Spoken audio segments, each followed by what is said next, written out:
My name is Srihari. I'm a first year student in the Department of Mechanical Engineering at IIT Bombay. Yes, we came to last final days of JEE Mains 2024.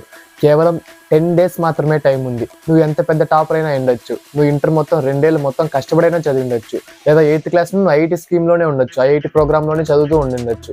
కానీ ఈ 10 daysలో నువ్వు ఎలా prepare అవుతున్నావు అనేది నీ యొక్క JEE Main 2024 యొక్క percentage decide చేయబోతుంది. నువ్వు ఈ 10 days ఎలాంటి ప్రిపరేషన్ మెథడ్స్ వాడుతున్నావు, ఎలా స్ట్రాటజీస్ ఫాలో అవుతావు, నీ మెయిన్స్ పర్సంటేజ్ అయితే ఖచ్చితంగా డిసైడ్ చేయబోతున్నాయి. నేను ఎలాంటి ప్రిపరేషన్ మెథడ్స్ వాడాను ఈ 10 daysలో, నేను నా JEE Mains స్కోర్ ఇంక్రీజ్ చేసుకోవడానికి, నా పర్సంటేజ్ పెంచుకోవడానికి నేను ఎలాంటి మెథడ్స్ వాడాను, అసలు ఎలాంటి తప్పులు చేయకూడదు. ఈ 10 daysలో ఏంటంటే చాలా మంది చిన్న చిన్న మిస్టేక్స్ చేస్తూ ఉంటారు, అది వాళ్ళకి తెలియదు వాళ్ళు ఏం మిస్టేక్స్ చేస్తున్నారు. అలాంటి మిస్టేక్స్ ఏవి, అవి చేయకుండా ఉండాలంటే ఏం చేయాలి. అలాగే నాతో పాటు మా ఫ్రెండ్ ఎవరైతే ఐఐటి బాంబేలో చదువుతున్నాడో తను ఈ లాస్ట్ 10 days ఉన్నప్పుడు ఎలాంటి ప్రిపరేషన్ మెథడ్స్ వాడాడు, ఎలాంటి స్ట్రాటజీస్ వాడాడు, తన స్కోర్ ఎలా పెంచుకున్నాడు, అలాగే తన పర్సంటేజ్ పెరగడానికి కారణాలు ఏంటి, అలాగే ఎలాంటి టిప్స్ ఫాలో అవ్వాలి, ఇవన్నీ అయితే తను కూడా నాతో పాటు ఈ వీడియోలో షేర్ చేసుకుంటాడు. సో ప్రతి ఒక్కరు వీడియోని స్కిప్ చేయకుండా పూర్తి వీడియో అయితే చూడండి.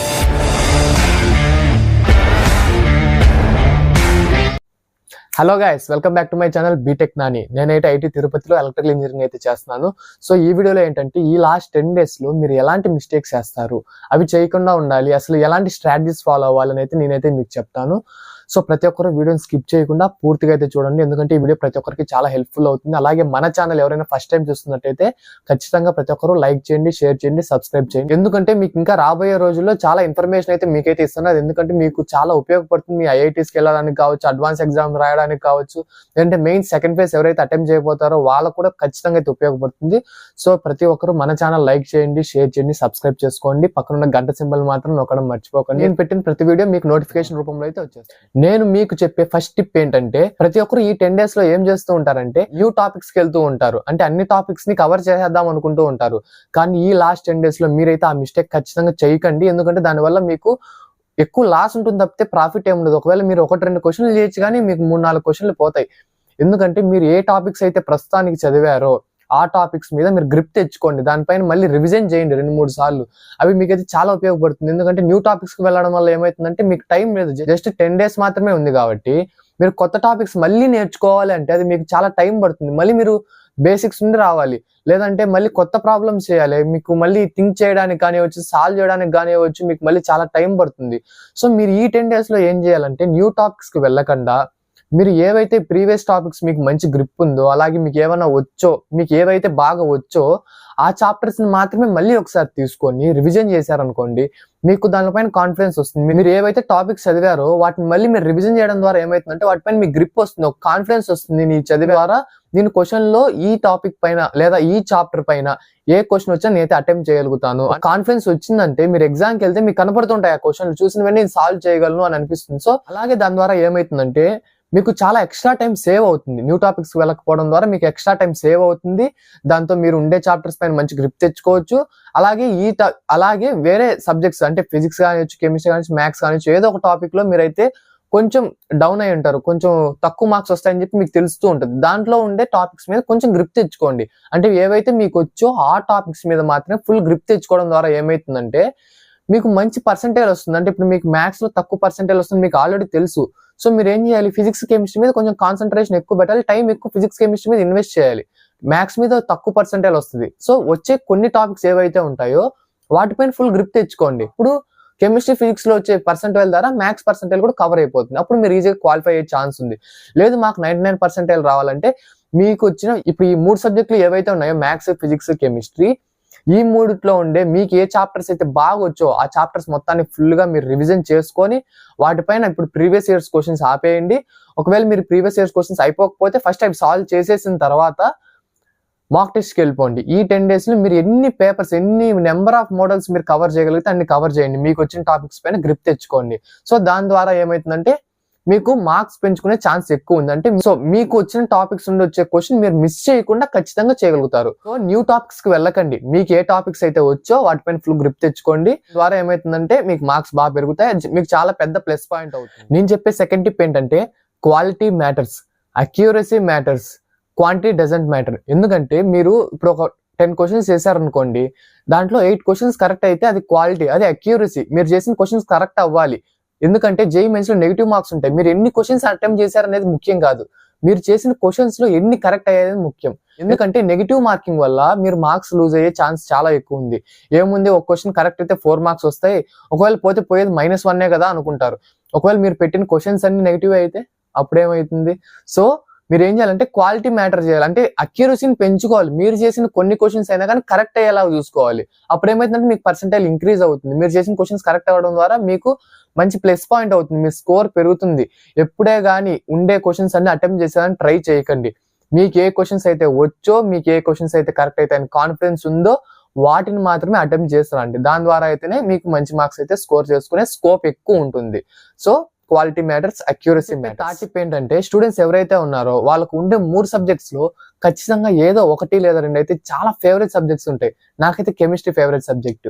నేను ఎగ్జామ్కి వెళ్ళే ముందు ఏంటంటే నాకు కెమిస్ట్రీ చాలా బాగొచ్చు. సో నేనేం చేశానంటే కెమిస్ట్రీలో ఏ టాపిక్ వదలలేదు, కెమిస్ట్రీలో ఏ లెసన్ వదలలేదు. సో దాని ద్వారా ఏమైందంటే నా కెమిస్ట్రీలో నేను అటెంప్ట్ చేసినప్పుడు నాకు హైయెస్ట్ పర్సెంట్ అంటే 99.something% నాకు కెమిస్ట్రీలోనే వచ్చింది. అదైతే నాకు చాలా ఉపయోగపడింది. సో మీకు మంచి కాన్ఫిడెన్స్, అంటే నేను వేరే సబ్జెక్ట్స్ లో ఒకవేళ మ్యాథ్స్ లాంటివి, ఫిజిక్స్ కానీ ఏదైనా టఫ్ గా వచ్చింది, కెమిస్ట్రీ టఫ్ గా వచ్చింది, మీకు ఏదో ఫేవరెట్ సబ్జెక్ట్ ఉంటుంది, దాంట్లో వాడు ఎంత పెద్ద క్వశ్చన్ అయినా అడగని, ఎంత టఫ్ క్వశ్చన్ అయినా అడగని, నేను అటెంప్ట్ చేయగలను. నాకు ఆ సబ్జెక్ట్ లో ఎంత డెప్త్ నుండి, ఎంత కోర్ టాపిక్ నుండి వాడు క్వశ్చన్ అడిగినా కానీ నేను అటెంప్ట్ చేయగలను అనే కాన్ఫిడెన్స్ రావాలంటే మీరు ఏదో సబ్జెక్ట్, మీ ఫేవరెట్ సబ్జెక్ట్ ని మీరైతే బాగా చదువుకోవాలి. నేనైతే కెమిస్ట్రీ చదువుకోవాలి, అది నాకైతే చాలా హెల్ప్ఫుల్ అయింది. దాని ద్వారా నేను నా ఫస్ట్ మెయిన్స్ లో నాకు మంచి పర్సెంటేజ్ అయితే వచ్చింది. సో మీరు కూడా అలాగే ఏదో ఒక సబ్జెక్ట్ లో మీరు ఎంత కష్టమైన క్వశ్చన్స్ వచ్చినా కానీ అటెంప్ట్ చేసేలా ఉండాలి. అప్పుడైతేనే మీకు మంచి మార్క్స్ వస్తాయి. అంటే మీకు మిగిలిన ఏదో ఒక సబ్జెక్ట్ లో తక్కువ అయిపోయినా కానీ ఈ సబ్జెక్ట్ మీకు మంచి మార్క్స్ రావడం వల్ల ఏమైతుంది, పర్సెంటేజ్ ఇంక్రీజ్ అవుతుంది, మార్క్స్ ఇంక్రీజ్ అవుతాయి, మంచి ర్యాంక్ కూడా వస్తుంది. సో ఉండే సబ్జెక్ట్స్ లో ఏదో ఒక సబ్జెక్ట్ ని మీరు డీప్ గా, అంటే ఎంత టఫ్ క్వశ్చన్ వచ్చినా కానీ అటెంప్ట్ చేసేలా నేర్చుకొని ఉండాలి. అప్పుడైతేనే మీకు మంచి స్కోప్ ఉంటుంది, మంచి పర్సెంటేజ్ రావడానికి. సో ఇంకో టైప్ ఆఫ్ కేటగిరీ స్టూడెంట్స్ ఉంటారు. వాళ్ళు ఎవరంటే సెకండ్ మెయిన్స్ ఉంది కదా, ఫస్ట్ మెయిన్స్ జస్ట్ అటెంప్ట్ చేసి వచ్చేద్దాం, సెకండ్ మెయిన్స్ లో చూసుకుందాంలే, అప్పుడు ఇంకా 2-3 months గ్యాప్ ఉంది, బాగా ఫుల్ గా ప్రిపేర్ అయిపోయి ఉండొచ్చు అనుకుంటూ ఉంటారు. సో నేనైతే చెప్తున్నాను కదా, అది ఖచ్చితంగా వర్క్ అవ్వదు. ఎందుకంటే ఈ 3 months గ్యాప్ లో మీకు మళ్ళీ ఐపీఈ వస్తుంది, దాన్ని ప్రిపేర్ అవ్వాలి. దానికి ప్రిపేర్ అయ్యేటప్పుడు ఏమైతుందంటే మీకు చాలా టైం వేస్ట్ అవుతుంది. టైం వేస్ట్ కాదు, మీరు ఫుల్ గా దానిపైన కాన్సన్ట్రేషన్ ఐపీ మీదకి వెళ్ళిపోతారు. మీకు ఏమైతుందంటే ప్రాక్టీస్ తగ్గిపోతుంది, మెయిన్స్ పైన, మెయిన్స్ ప్రాబ్లమ్ సాల్వ్ చేయడం మీద ప్రాక్టీస్ తగ్గిపోతుంది. అలాగే అప్పటికి second phase of the mains కి ఏమైతుందంటే అందరూ ఫుల్ గా రెడీగా ఉంటారు. మీరే కాదు, సిబిఎస్ఈ స్టూడెంట్స్ కూడా అప్పుడు వాళ్ళకి ఎగ్జామ్స్ అయిపోతాయి, అప్పుడు కాంపిటీషన్ పెరుగుతుంది. Second phase of the mains లో మీకు మార్క్స్ గెయిన్ చేసుకోవడం కానీ, పర్సెంటేజ్ రావడం కానీ చాలా కష్టం అవుతుంది. సో ఏదైనా కానీ మీరు ఈ యొక్క ఫస్ట్ మెయిన్స్ లోనే మంచి మార్క్స్ తెచ్చుకోవడానికి చాలా కష్టపడండి. ఈ 10 days లో మీరు ఎలాంటి మిస్టేక్స్ చేయకండి, హెల్త్ కూడా జాగ్రత్తగా చూసుకోండి. వీడియో స్టార్టింగ్ లో చెప్పినట్టు మా ఫ్రెండ్ ఎవరైతే ఐఐటి బాంబేలో చదువుతున్నాడో తను మీతో కొన్ని టిప్స్ అయితే షేర్ చేసుకుంటాడు అని చెప్పాను కదా.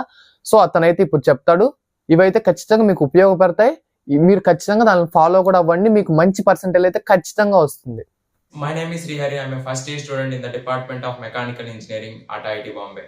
Here are 3 tips that helped me in my preparation that I think will help you.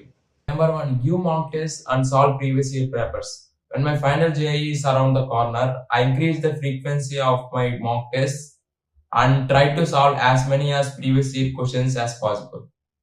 This will help you in increase your accuracy when writing the exam. Number 2, don't start new chapters in the last moment. For example, if you never did sequence and series before, it is hard to do it in the last moment. And also you will become more anxious. In the last moment, there is a fear of missing out. Just focus on revising the things that you know well and improving them. Number 3, take care of your health. In the last moment, you will skip sleep and food. Try to avoid that and maintain a good health. That's it. Believe in yourself. Best of luck for your exams. So ఇప్పటి వరకు నేను చెప్పిన ప్రతి tip అయితే ఏ student అయితే JEE mains కానీ prepare అవుతున్నారో, ఏ students కి అయితే ఐఐటి పైన ఒక డ్రీమ్ అయితే ఉందో, ఐఐటి అనేది ఒక డ్రీమ్ అయితే ఉందో, వాళ్ళకి అందరికీ ఉపయోగపడేలాగైతే చెప్తున్నానండి. సో ప్రతి ఒక్కరు నేను చెప్పేది ఫాలో అవ్వండి. అలాగే ముందు వీడియోల్లో మరికొన్ని మంచి టిప్స్ తో కానివచ్చు, స్ట్రాటజీస్ తో కానివ్వచ్చు, ఎలా అవ్వాలి కానివ్వచ్చు, దాని గురించి మంచి మంచి వీడియోస్ అయితే నేనైతే మీ ముందుకు వస్తూ ఉంటాను. సో ఎవరైనా కానీ మన ఛానల్ ఫస్ట్ టైం చూస్తున్నట్టయితే ఖచ్చితంగా అందరూ లైక్ చేయండి, షేర్ చేయండి, సబ్స్క్రైబ్ చేసుకోండి, పక్కన ఉండే బెల్ సింబల్ అయితే కొట్టడం మర్చిపోకండి. దాని ద్వారా నేను పెట్టే ప్రతి వీడియో మీకు నోటిఫికేషన్ రూపంలో అయితే వచ్చేస్తుంది. అలాగే మీ ఫ్రెండ్స్ ఎవరైనా ఉంటే, మీ ఫ్యామిలీ వాళ్ళు కానివ్వచ్చు, మీ ఫ్రెండ్స్ ఎవరైనా ఐఐటీకి కానీ, జేఈఈ మెయిన్స్ కానీ ప్రిపేర్ అవుతున్నట్టయితే ఖచ్చితంగా ప్రతి ఒక్కరికి వీడియో అయితే షేర్ చేయండి.